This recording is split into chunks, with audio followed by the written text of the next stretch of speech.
Tagal pa yata yung kaibigan ko. Alaikum salam! Kumusta ka naman? Assalamualaikum! Kumusta ka na? Gusto ko lang sana kitang makita ngayong araw. Kaya ito, nadaan ako dito bago ako magtrabaho sa aking bahay. Pero wala nang problema kung may pupunta ka pala. Ha? Sige na. Ituloy mo na yung puntahan mo, kaibigan, para naman balik na lang ako. Balik ako next time, ha? O sige, kaibigan, maraming salamat, ha? Next time ka na lang. Talagang patuluyin kita. So, inom tayo ng kape. Oo, anytime, anytime.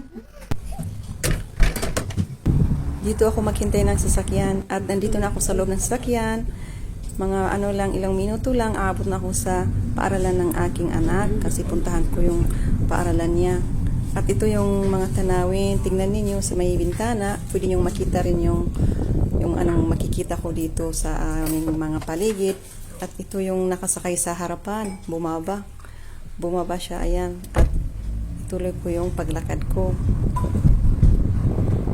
Dito naman ako sa paaralan, nakaabot na ako at upo muna ako. Hintayin ko yung anak ko. May class pa. May class pa sila, wala pa yung recess. Kaya umupo muna ako dito at hintayin ko. Kasi kahapon may meeting yung parents pero hindi ako nakadalaw. Ayan yung paaralan. Maliit lang itong paaralan. Ito na, pauwi na kami ni Ahmad at nakasakay na kami pauwi.